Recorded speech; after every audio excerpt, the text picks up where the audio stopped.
Hello, hi, welcome back to Biology Lounge. This is lecture 3 of Biochemistry series जहाँ पे आज हम continue करने वाले हैं our lecture regarding titration. So in the previous two lectures हमने बहुत सारी बातें की हैं. हमने बात की about Henderson-Hasselbalch equation, हमने बात की about pKa, pH and all of those things. Protonation and deprotonation curves. So ये जो सारी चीज़ें हैं ये केमिस्ट्री रादर बायोकेमिस्ट्री का बेस बनाती हैं. अगर हमें ये सारी चीज़ें समझ आती हैं तो बायोकेमिस्ट्री समझना हमारे लिए ईजी हो जाता है. So all of these lectures are very very important और ये सिर्फ सुनने से समझ नहीं आते. So I would really want कि आप लोग प्लीज़ एक नोटबुक और पेन लेके बैठें. मैं भी लिखती हूँ, आप भी साथ साथ मेरे लिखो और उसको रिवाइज करो सो दैट आपको बेटर इन चीज़ों का अंडरस्टैंडिंग हो. क्योंकि ये समझ आ गया तो बायोकेमिस्ट्री पढ़ने में बहुत मज़ा आएगा, ये मैं आपको गारंटी दे सकती हूँ. ठीक है. So as I just said in the previous lectures हमने बात कर ली थी अबाउट pKa, pH एट्सेट्रा. तो उसका एक छोटा सा क्रक्स मैं आपको दे देती हूँ just to jog your memory up, वापस से सारा कुछ रिफ्रेश करने के लिए. एक मेन पॉइंट मैं यहाँ पे लिख देती हूँ that when pKa is greater than pH. अगर pKa pH से ज़्यादा होगा तो उस कंडीशन में प्रोटोनेशन विल बी प्रमोटेड.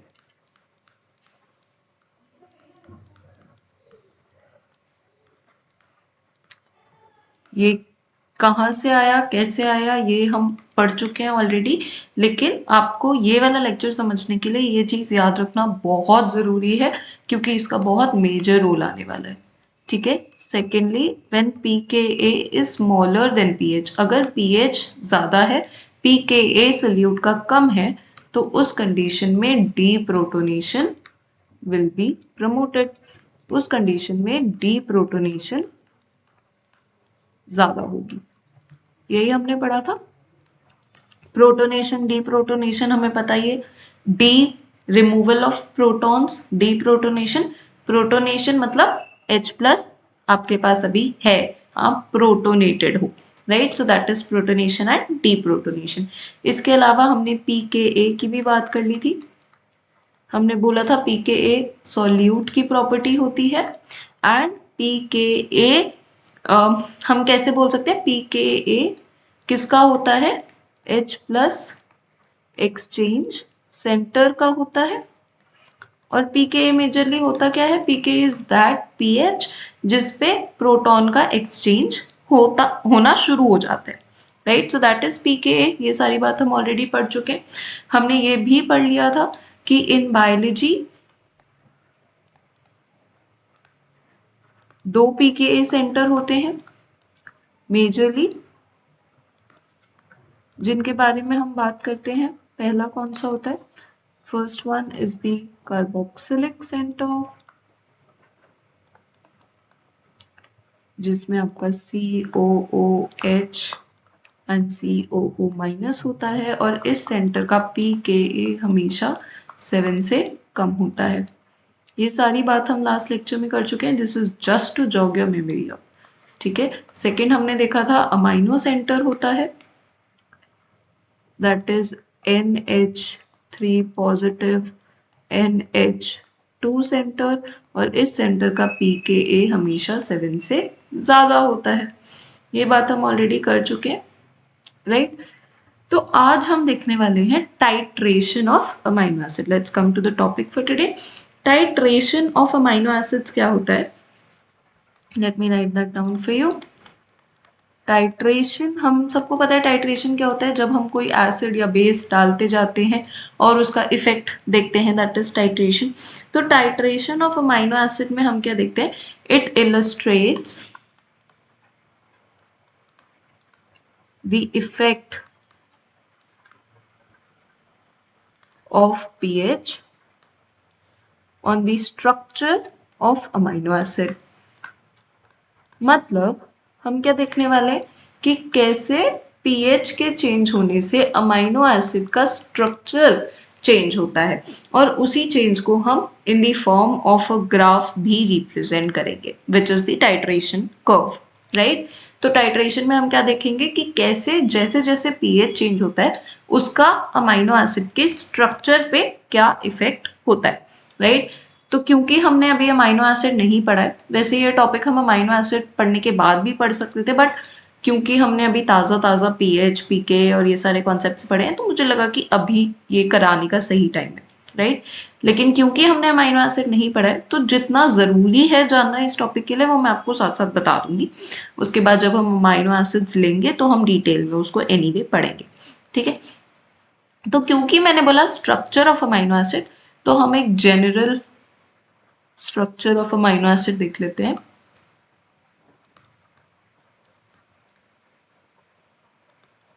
अच्छा, इसका नाम हमें बोलता है अमाइनो एंड एसिड।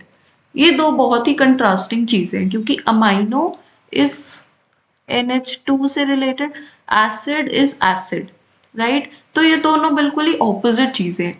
तो अमाइनो एसिड एक ऐसा मॉलिक्यूल होता है जिसके अंदर अमाइनो ग्रुप भी प्रेजेंट होता है और उसके अंदर एसिडिक ग्रुप भी प्रेजेंट होता है। क्या स्ट्रक्चर होता है? एक सेंट्रल कार्बन होता है जिसको हम सी अल्फा बोलते हैं। सी अल्फा क्यों बोल रहे हैं? अल्फा इज दैट कार्बन जिसपे सारे फंक्शनल ग्रुप्स अटैच्ड होते हैं, या जिसपे कोई फंक्शनल ग्रुप अटैच्ड होता है, rather that is alpha carbon, ठीक है। तो ये एक सेंट्रल अल्फा कार्बन होता है। इसके साथ एक आपका हाइड्रोजन लगा होता है। हमें पता है कार्बन की 4 वैलेंसीज होती हैं जनरल, तो वही 4 वैलेंसीज यहाँ पे हैं। उनमें से एक वैलेंसी पे हाइड्रोजन होता है, दूसरी वैलेंसी पे NH2 यानी कि अमाइनो ग्रुप होता है, थर्ड वैलेंसी पे COOH यानी कि एसिडिक ग्रुप होता है, और फोर्थ वैलेंसी पे R ग्रुप होता है। अब ये R ग्रुप क्या है? R group is the variable group. Basically हम क्या कहते हैं, there are 20 major amino acids. We know that majorly हमारे पास 20 अमाइनो एसिड्स होते हैं जिनसे मिलके प्रोटीन्स बने होते हैं। यहाँ पे मैंने मेजर बोला है। क्यों मेजर बोला है? क्योंकि हम जब अमाइनो एसिड्स पढ़ेंगे तो डिटेल में इसकी बात करेंगे, बट यू शुड नो कि 20 अलग अलग तरह के अमाइनो एसिड्स नेचर में होते हैं प्रीडोमिनेंटली, जो मिलके डिफरेंट डिफरेंट प्रोटीन्स को बनाते हैं। तो ये जो 20 अमाइनो एसिड्स हैं, इन 20 अमाइनो एसिड्स के अंदर इतना जो स्ट्रक्चर है वो कॉमन होता है। हर एक अमाइनो एसिड में एक सी अल्फा होता है, एक हाइड्रोजन ग्रुप होता है,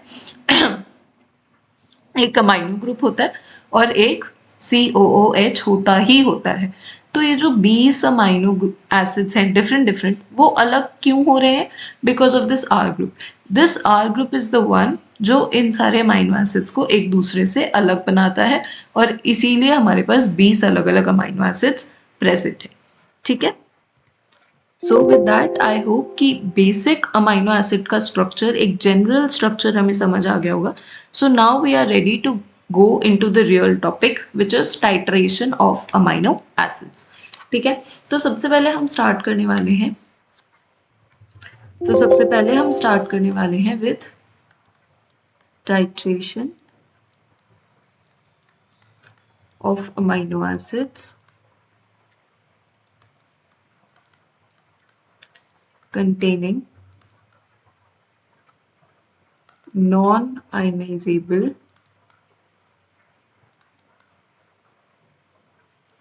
R group.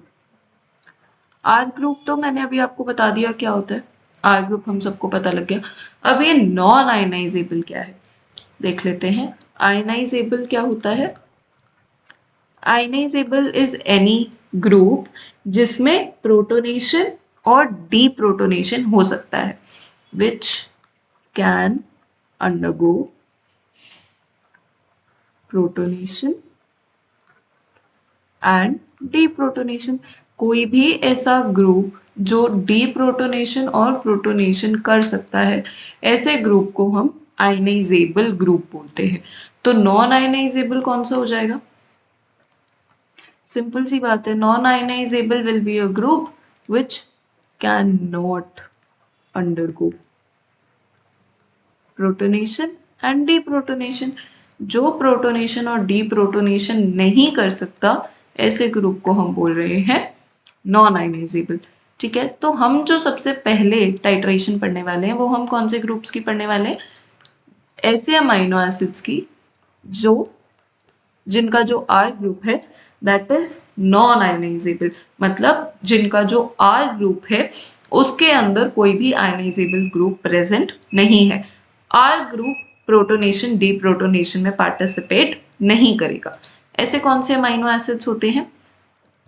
Glycine and alanine. क्यों होते हैं ये आपको अभी समझ आएगा जब मैं इनका स्ट्रक्चर आपके लिए ड्रॉ करूंगी। देखो, जब मैं बात करती हूँ ग्लाइसिन की, तो ग्लाइसिन में सी अल्फा होता है, H होता है, COOH होता है, NH2 होता है। यहाँ तक तो ऑब्वियसली होगा ही होगा। इसका जो R ग्रुप होता है वो भी हाइड्रोजन होता है। This is glycine. तो अब आप बताओ, ये तो सिंपल, इसके R ग्रुप में सिंपल हाइड्रोजन है। हाइड्रोजन तो प्रोटोनेशन डीप्रोटोनेशन नहीं कर सकता ना, तो इसका जो I ग्रुप है that is non ionizable. Similarly अगर मैं एलानिन की बात करूं तो C alpha, COOH, NH2, H, ये तो सबका सेम होता है। इसका जो R ग्रुप होता है वो CH3 होता है। नाउ अगेन हमने बात करी हुई है कि जो H प्लस एक्सचेंज सेंटर्स हैं बायोलॉजी के that are amino centre and carboxylic centre. इसके R ग्रुप में कहीं भी अमाइनो ग्रुप और कार्बोक्सिलिक ग्रुप है ही नहीं, तो this is also non ionizable. So alanine भी एक non ionizable R group containing amino acid है। तो अभी हम जो टाइट्रेशन की बात करेंगे वो हम करेंगे non ionizable R group containing amino acids, यानी कि ग्लाइसिन या फिर एलानिन के रेफरेंस से हम समझने की कोशिश करेंगे। ठीक है, so out of these two मैं एलानिन की हेल्प से आपको समझाऊंगी। So let's get started with alanine. Alanine का स्ट्रक्चर आपको इतनी बार हम बनाएंगे तो आपको वैसे ही याद हो जाएगा। ठीक है, so let me redraw it for you. COOH, NH3 positive, H and CH3। इसमें आप देखो आयनाइजेबल ग्रुप्स कौन कौन से हैं? AKCOOH, और क्योंकि ये कार्बोक्सिलिक सेंटर है तो इसका pKa ऑब्वियसली 7 से कम होगा। तो आपकी इंफॉर्मेशन के लिए मैं बता दूं कि इसका जो pKa होता है that is 2.3। This is the amino centre, the second ionizable group.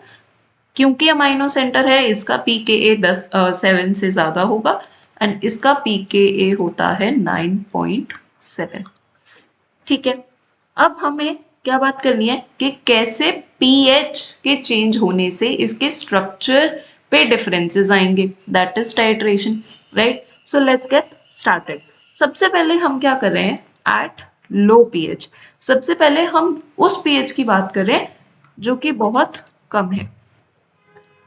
देखते हैं कि जब pH कम है तब इसके स्ट्रक्चर पे क्या इफेक्ट आ रहा है। अब लो pH से मेरा क्या मतलब है?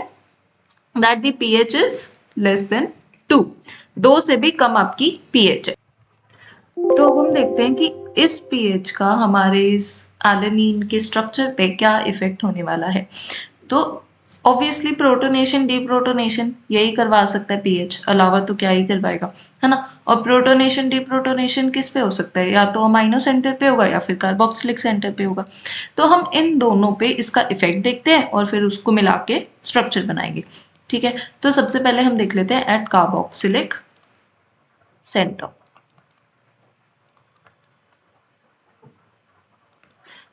कार्बोक्सिलिक सेंटर का pKa है हमारे पास 2.3, जैसा कि हमें क्वेश्चन ने दिया है। pH हमने लिया है less than 2। So out of these to greater कौन सा है? pKa। pKa is greater than pH, right. ये वाली कंडीशन बनी है हमारे साथ। और हमने अभी स्टार्ट ऑफ द लेक्चर में भी देखा था that if pKa is greater, protonation will be promoted, right? अगर प्रोटोनेशन प्रमोट हो रही है तो COOH और COO माइनस में से प्रोटोनेटेड फॉर्म कौन सी है? COOH। That means carboxylic centre जो है वो COOH के फॉर्म में एग्जिस्ट करेगा। ठीक, इसके बाद हम देख लेते हैं कि अमाइनो सेंटर पे इसका क्या इफेक्ट होने वाला है। At amino centre, amino centre का pKa मैंने आपको कितना बताया था, 9.7, pH लेस देन 2, जैसा कि हमने बात की है। अब आप फिर से देखो same condition, pKa is greater than pH, वापस से वही, अगर pKa ज्यादा है तो protonation will be promoted. Protonated form कौन सी है अमाइनो सेंटर की, NH3 positive. So that means amino centre जो है वो NH3 पॉजिटिव के फॉर्म में एग्जिस्ट करेगा। तो ओवरऑल एलेनिन का स्ट्रक्चर क्या हो जाएगा, C अल्फा COOH, क्योंकि ये प्रोटोनेटेड फॉर्म में एग्जिस्ट कर रहा था, NH3 पॉजिटिव क्योंकि ये भी प्रोटोनेटेड फॉर्म में एग्जिस्ट कर रहा था, थर्ड वैलेंसी पे H होता है और फोर्थ वैलेंसी पे CH3 होता है, ये दोनों तो फिक्स हैं। So this is the structure of alanine at pH less than 2। ठीक है, अब आप एक चीज बताओ कि ये जो स्ट्रक्चर आपके सामने है एलेनिन का, इस स्ट्रक्चर पे ओवरऑल चार्ज कितना है, ये देखो COOH न्यूट्रल है, इस पे कोई चार्ज नहीं है, CH3 पे भी कोई चार्ज नहीं है, H बेचारा तो क्या ही चार्ज रखेगा, तो आपके पास सिर्फ एक पॉजिटिव का चार्ज है which is on amino centre. तो इस स्ट्रक्चर को मैं एला +1 बोल सकती हूँ। Ala short for alanine and +1 is representing the overall charge कि right now इस alanine के structure पे total charges of +1। Cool. Now let's talk about at intermediate pH। अब हम देखते हैं कि जब pH इंटरमीडिएट है, मतलब बहुत ज्यादा कम भी नहीं है बहुत ज्यादा भी नहीं है, उस pH पे एलेनिन के स्ट्रक्चर पे क्या इफेक्ट पड़ेगा। इंटरमीडिएट pH से मेरा क्या मतलब है, that pH is almost around 6। ठीक है, again let's draw the structure.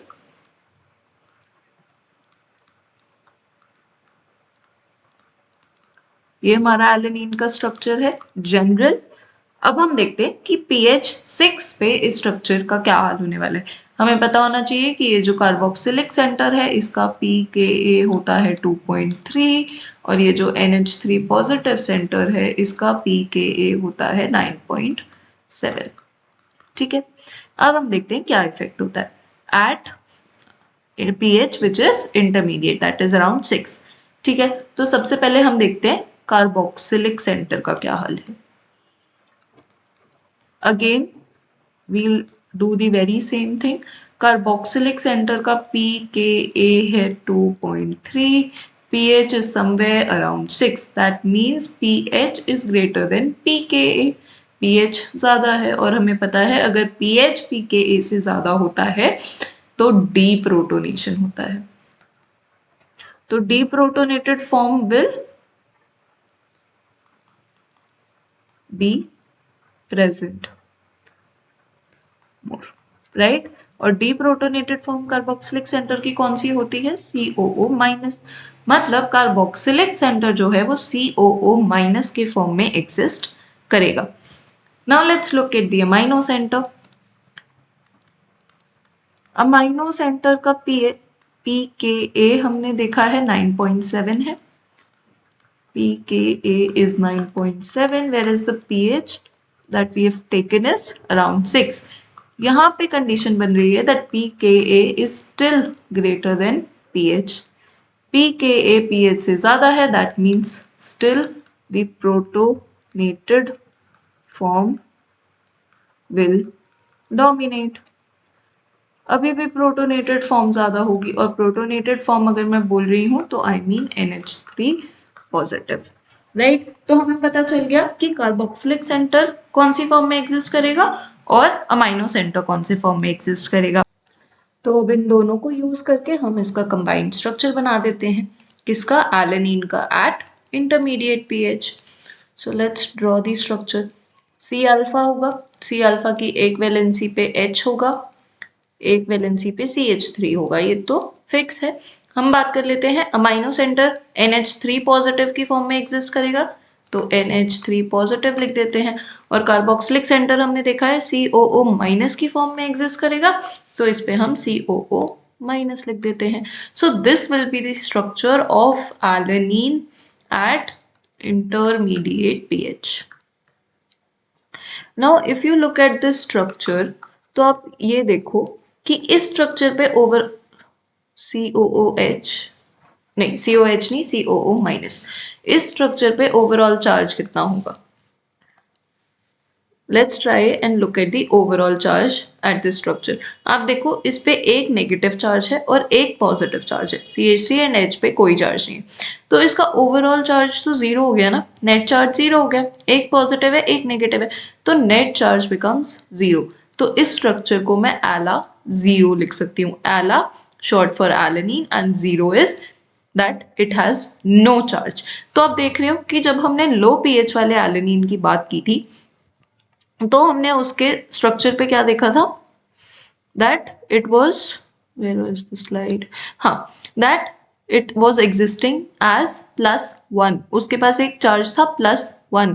जब हमने इंटरमीडिएट pH पे बात की है, तो हमने देखा है इट बिकेम जीरो। तो हमने क्या चेंज किया, हमने सिर्फ pH ही तो चेंज किया था, और उस pH की वजह से एलेनीन के ओवरऑल स्ट्रक्चर में चेंजेस हुए हैं, ओवरऑल चार्ज में चेंजेस हुए हैं।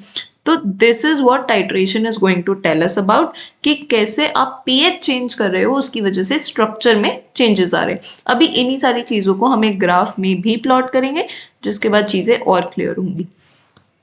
ठीक है, तो हमने लो pH देख लिया, हमने इंटरमीडिएट pH देख लिया, अब हम देखेंगे at high pH। When I say high pH, I mean pH which is greater than 10, right. फिर से एलेनीन का स्ट्रक्चर बना देती हूँ मैं आप लोगों के लिए। इससे पहले alanine was existing in this particular structure, right. अब हम बात करते हैं सबसे पहले कार्बोक्सिलिक सेंटर की। कार्बोक्सिलिक सेंटर जिसका pKa कितना था, 2.3 था, इसका pH is around, not around, is more than 10, pH is more than 10। तो ओवरऑल क्या है, pH is greater than pKa, pH pKa से बड़ा है, और अगर pH बड़ा है तो क्या प्रमोट होगा, deprotonation, deprotonated form will be promoted।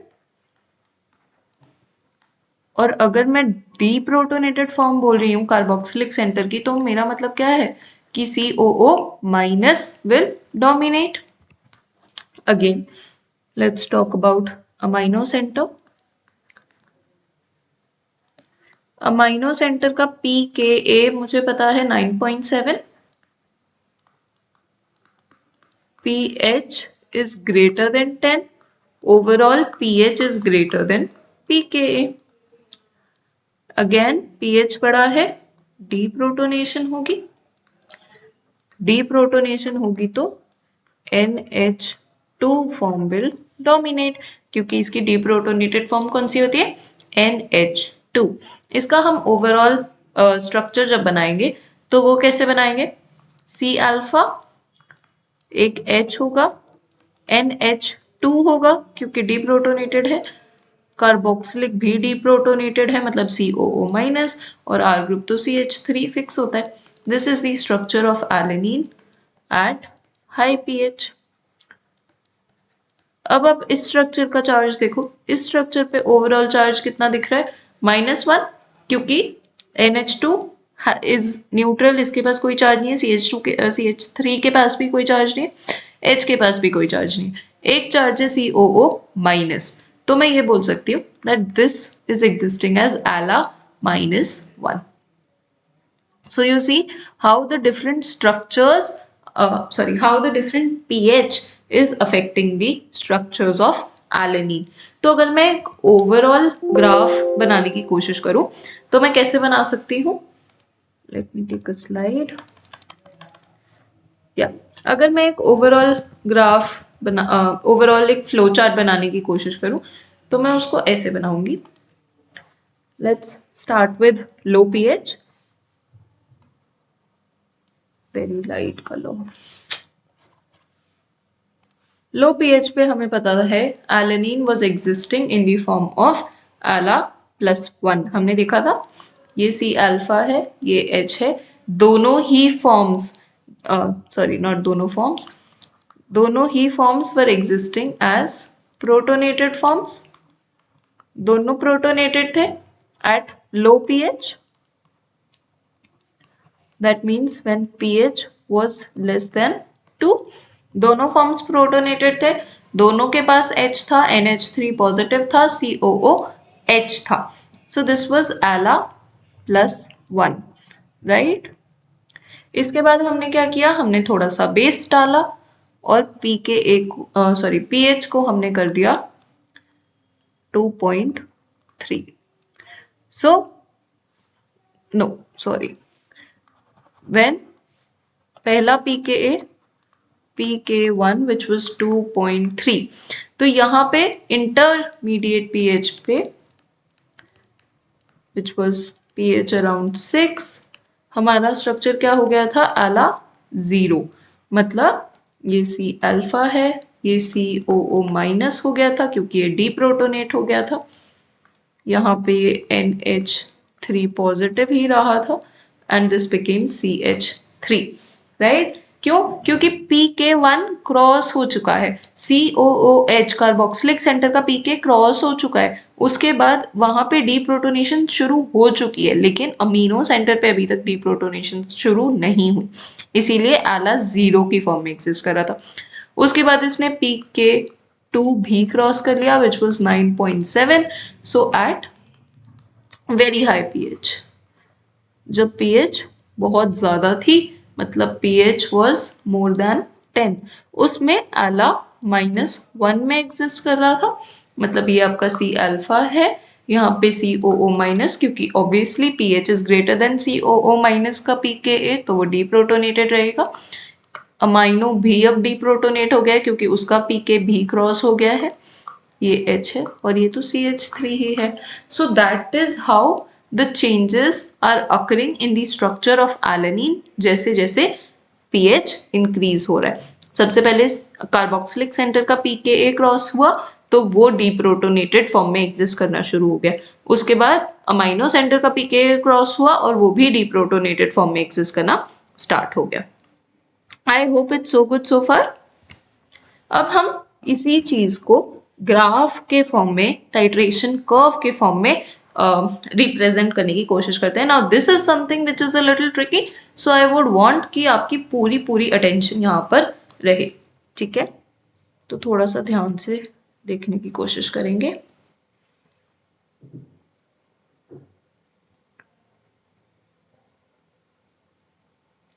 या now if this is my graph, यहाँ पे ऑब्वियसली 0 होगा, यहाँ पे हमारा फर्स्ट pKa हम प्लॉट कर लेते हैं। इस एक्सिस पे, y एक्सिस पे मेरा pH है, x एक्सिस पे मेरा equivalence of OH minus added. OH minus क्यों मैं ऐड कर रही हूँ? क्योंकि ऑब्वियसली हम pH को इंक्रीज करते जा रहे हैं, तो जितना ज्यादा OH डलता जाएगा उतना ज्यादा pH इंक्रीज होता जाएगा, ठीक है। तो यहाँ पे इसके मिड में कहीं पे pH होगा 7, ठीक है। यहाँ पे pKa1 होगा which is 2.34, which is pKa1। 7 के ऊपर कहीं pK2 होगा विच इज 9.7, ठीक है। और सबसे टॉप पे हाईएस्ट pH होगा जो कि होगा 13 या फिर 14 आप बोल सकते हो, ठीक है। ऐसा कुछ ग्राफ होगा। अब हम इसमें अपना प्लॉट करने की कोशिश करते हैं। सबसे पहले क्या होगा, यहां से 0 से प्लॉट शुरू होगा, एक protonation curve, sorry deprotonation curve हम बना रहे हैं। उसके बाद हम ऊपर जाएंगे, यहाँ पे दूसरा डीप्रोटोनेशन कर्व बनाएंगे and this will go up. Now इसके लिए आपको प्रोटोनेशन डीप्रोटोनेशन कर्व्स पता होने बहुत जरूरी है। सो आई एम अज्यूमिंग कि आप पिछला लेक्चर देख के आए हो, तभी आपको ये समझ में आएंगे, otherwise it will be very very difficult.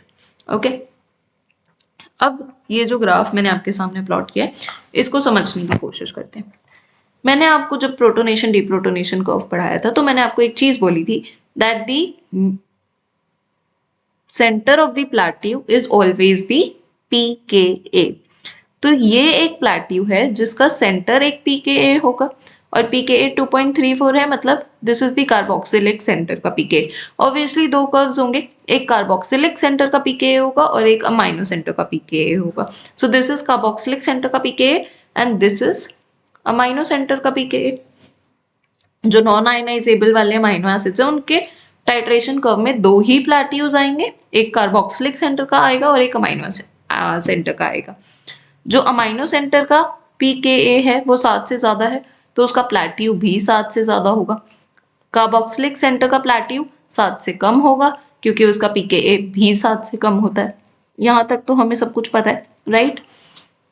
अब आप देखो, ये जो पहला प्लेट्यू है 2.34, इस पॉइंट पे, इस पीएच पे आपका एला +1 की amount will be equal to Ala 0। इस प्लेट्यू के नीचे आप देखो, जब तक 2.34 पीएच नहीं हुआ तब तक दोनों फॉर्म्स प्रोटोनेटेड है। अब देखो, अगर मैं इसका स्ट्रक्चर बनाऊं,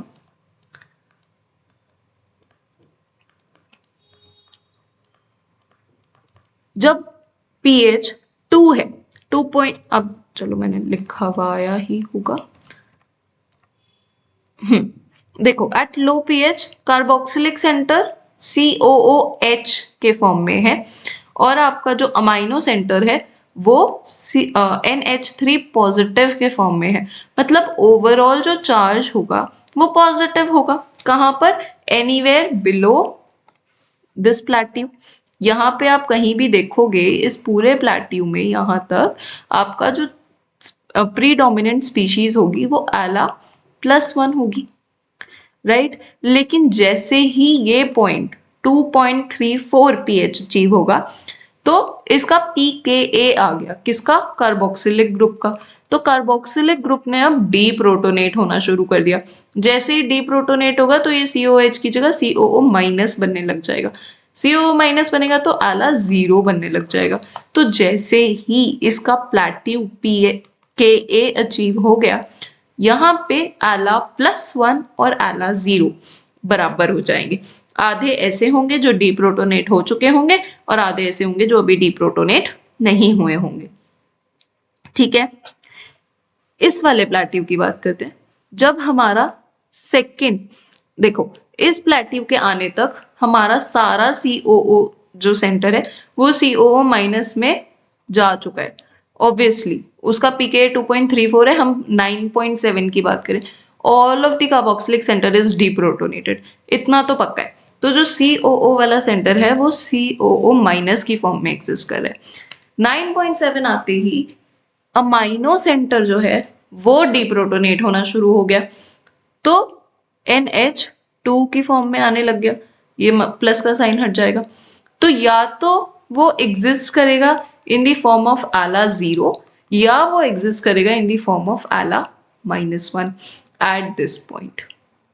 इस पॉइंट पे आला 0 की concentration will be equal to Ala -1। Half of the amino acids जो हैं वो कन्वर्ट हो चुके होंगे और half of them will be left. At this intermediate pH which is the PI, PI क्या होता है? Isoelectric point. At this isoelectric point, मैं आपको लिखवा देती हूँ if you do not know, iso electric point क्या होता है? It is the characteristic pH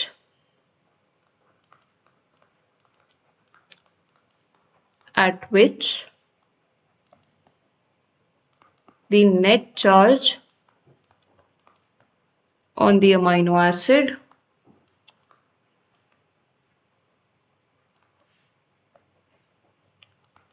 is 0। Net charge amino acid पे 0 होता है, मतलब ऐसा एक पॉइंट होना चाहिए जहां पे, अगर मेरा ये स्ट्रक्चर है,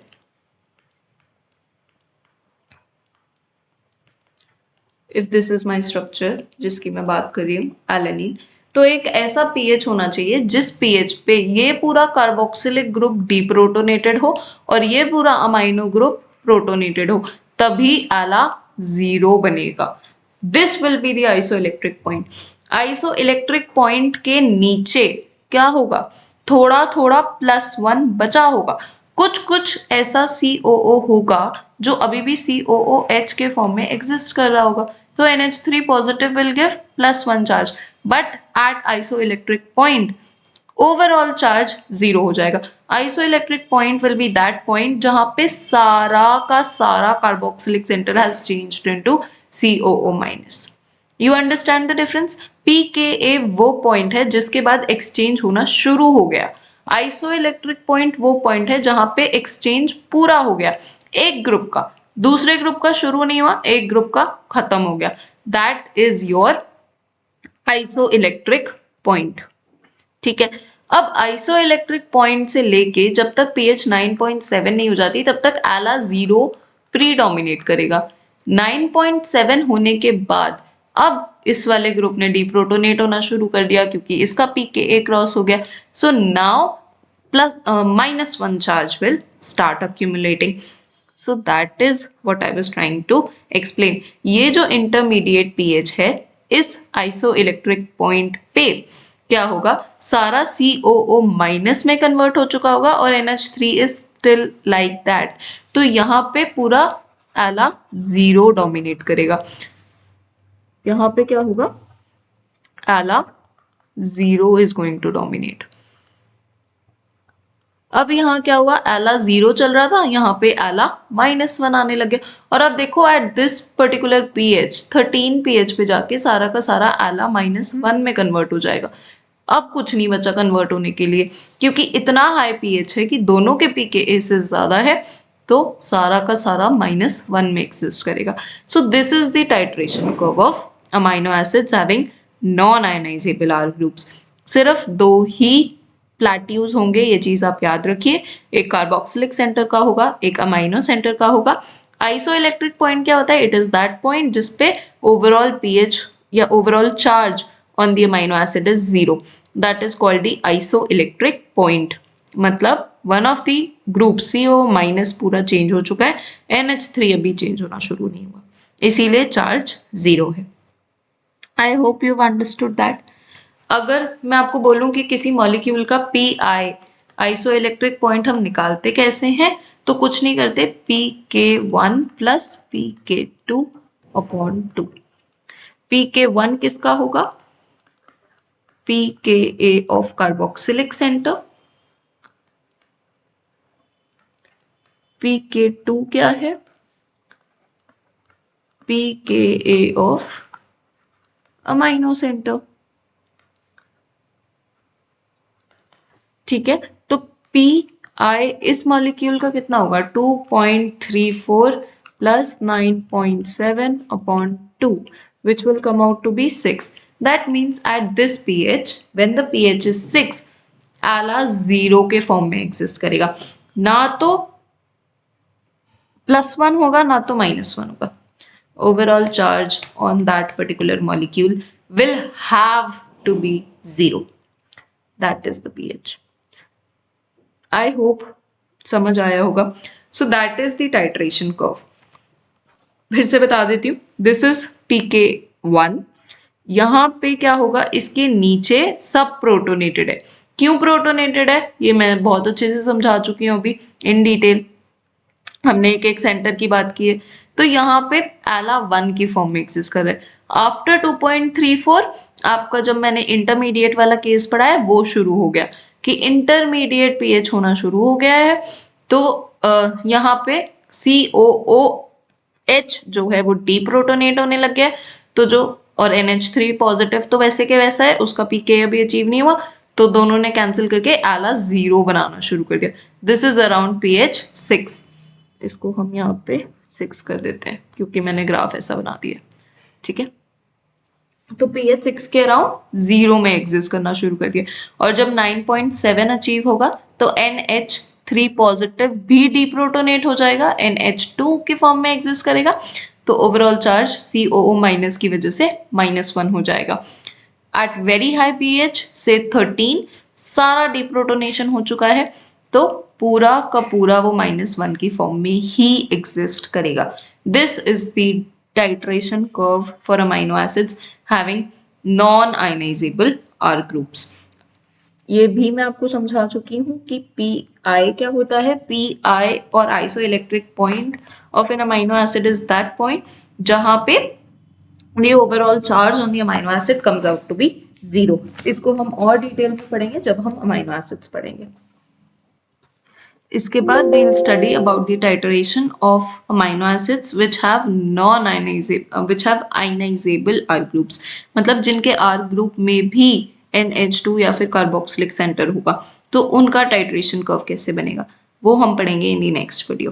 After which we'll most probably start with the core amino acids or the core biology. I would really want कि आप ये वाले 4 लेक्चर्स सर्वाइव कर जाओ because they are the base of biochemistry. ये समझ आएगा तो पूरी बायोकेमिस्ट्री समझ आएगी, and they are very important. So please, I know बहुत इंटरेस्टिंग नहीं लग रहा होगा, बहुत ईजी भी नहीं लग रहा होगा शायद, but just bear through, just go through and lectures को सुन लो। थोड़ा थोड़ा भी समझ आएगा तो भी it will be good and beneficial for sure. तो जितना समझ आ रहा है, जो समझ आ रहा है, मल्टीपल टाइम्स देखो, नोट्स बनाओ, रिवाइज करो, पूरा समझ आ जाएगा and just bear through these lectures.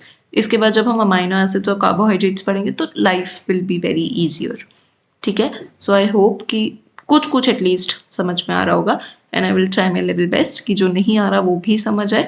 But for that आप प्लीज़ मुझे बता दीजिए कि हमें ये चीज़ नहीं समझ आई है, तो मैं उसका और अच्छे से समझाने की कोशिश करूँगी, and I will put another video, that is absolutely no problem, but you will have to tell me, right. So just put in the comments कि हमें ये वाला पोर्शन नहीं समझ में आया, या फिर यू मे मेल मी, या फिर there is my Telegram channel जहाँ पे मैं PDF अपलोड करती हूँ क्लास का। तो जो भी ये वीडियो में हमने नोट्स बनाए हैं वो आपको उधर मिल जाएंगे, so you can go and visit the Telegram channel. आप वहाँ पे भी मुझे मैसेज कर सकते हो कि ये वाला पोर्शन वीडियो का समझ नहीं आया है, and I will try another way to explain it, ठीक है। If you like these videos, please hit subscribe and like, and keep watching, keep learning. Have a very good day. Bye bye.